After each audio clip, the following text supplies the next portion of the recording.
Hi everyone, thank you so much for joining me today. So in today's video, I'm going to be sharing another way to use your stencils with washi tape. It's one of my favourite techniques to use washi tape with. I haven't shared a video showing this technique for a while, so I thought I'd do that today. But first of all, I'm just going to share with you some of the card bling that I purchased from Colour for Life Designs this month. I absolutely love their card bling. There's all different size sequins in the packets. You get a really generous amount in each of these little packets. They've got a wide variety of colours, over 100 I believe in the shop, and because they're different sizes and they don't have the holes in the middle, they're great for adding as embellishments to your cards, and also they're great in shaker cards as well. So I know you've seen me use this card bling a lot on my channel, but these are just some of the colours that I've added to my collection this month. Now, as part of my design team pack, these are some of the new stencils I chose from the February release. And we've got this Shadowed Hugs and Hello stencil. So this is a layered stencil. On the back, you've got the shadow parts to the words, and then you've also got masks as well if you needed those. Then there's this Bottled Posies. Now this is the stencil we're going to be using today with our washi tape. It's one of my favourites from the release. Then there's this gorgeous spiral frame stencil as well. Then I've got the 6x9 Hydrangea Stencil, and you've got a layered bit for the flowers at the top of that stencil, as you can see, to add some detail.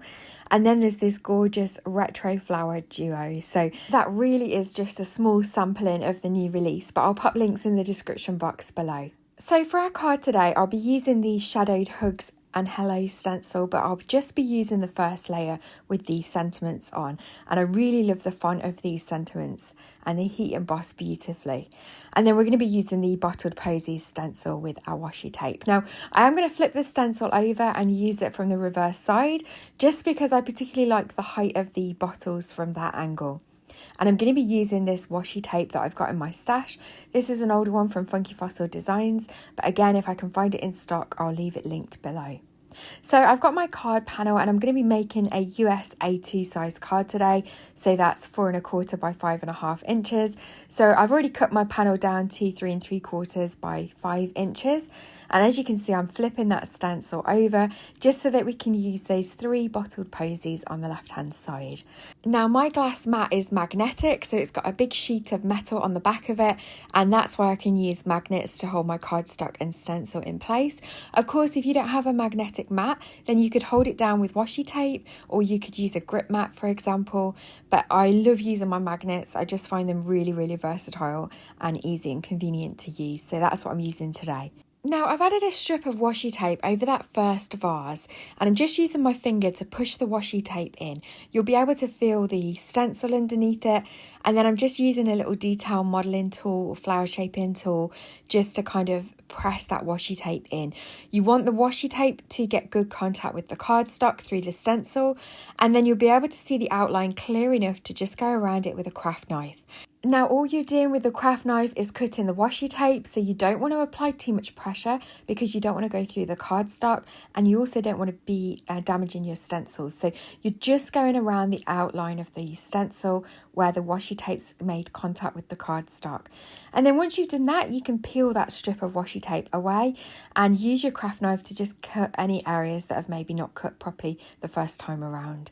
And then as you peel it off, you reveal the design of the stencil. So I'm going to repeat this process on the other 2 vases, and I just think this creates a really fun effect. It's a great way to use your washi tape in a slightly different way, a great way to extend the use of your stencils, and of course you can do this with any design stencil that you've got in your stash, but a design with a slightly wider opening, for example like on these vases, is ideal for the technique. For example, I wouldn't use washi tape for the centres of the flowers, it's just too small and fiddly.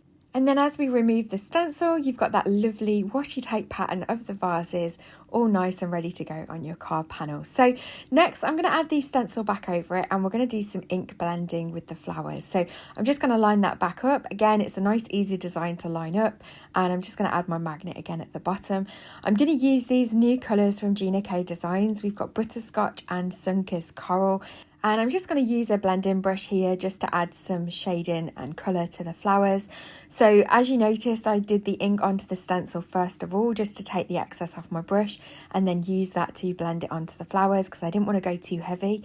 And then I'm doing the same again with the Sunkissed coral, just to the centres of the flowers here, just to add a little bit of shading in the middle of the flowers and to create a little bit of definition.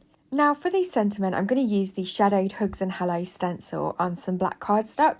I've just used my anti-static powder bag and I'm going to apply some Wow embossing ink. So I'm just using a blending brush for this and I'm just applying pressure through the stencil with my blending brush. And I want to make sure that I get really good coverage with the ink. Once I remove that, you can see the outline there on the cardstock, so that looks really good. And I'm going to add some Wow Superfine White embossing powder. Then I'm going to heat set it with my heat tool on the hottest setting, so it only takes a moment. And these sentiments, I just love the font. I think it looks really great, and you could definitely batch create these and then you'll have them ready in your stash. I'm going to die cut this using a tag die, and I'm just using my Spellbinder's Scout machine. This is a mini die cutting machine, and I have to say, I was a bit hesitant as to whether it was a good investment because I do have a big shop machine, but I love my mini die cutting machine. I'm finding that I'm reaching for it more and more, especially when I just want to create a sentiment or just die cut something small. It's really, really handy to have. So I'm going to put my sentiment to one side and I'm just going to create a background for my card front. So this is my A2 card blank and I'm just applying washi tape all across the front of the card panel. I'm lining it up to make sure there's no gaps, and then I'm just going to use my long bladed Tim Holtz scissors just to trim off all the excess. And obviously normally when I use washi tape, I tend to wrap it around whatever I'm using it on, but because this is the card front, I really want to trim that excess off. I'm then just going to use a corner rounder punch to round off all of the corners on my card blank and also on my card front, and that's just going to add a little unique touch to the card design. So I've just gone around all four edges with that. I'm then going to add some foam tape to the back of that card panel that we've created and then pop that right in the centre of our card blank. And because we've used the same washi tape for our background, it's going to blend in really nicely with all of those vases. Now you could definitely add a little bit of liquid glue to the foam tape if you want a little bit of wiggle room, but I'm going to just stick it down today. I'm quite confident I can get that in the centre. And then I'm going to tie a little bow with a little bit of Hessian string that I've got in my stash. And I'm going to pop the tag on a little bit of foam tape as well, just to pop that up. Now you could definitely tie the twine through the whole of the tag, but I decided that I really wanted the bow to show. So I've added the bow and then I'm just going to glue it down through the centre of that hole, and it looks like it's just part of the design. I do just hold it in place for a few moments while the glue grabs, and then I'm able to use my scissors just to trim off the excess string. And then that is the finished card for today. So thank you so much for joining me today. I really hope that this has given you some inspiration of ways that you can use your washi tape and of course your stencils. Don't forget to leave me a comment below. Let me know if you've tried this technique. And as always, all the products that I've used will be linked in the description box below. Don't forget to hit the thumbs up button if you've enjoyed this tutorial. It really helps me out. And if you're not already subscribed to my channel, then please consider subscribing. I'd really appreciate it. And I'll look forward to seeing you in the next video. Take care.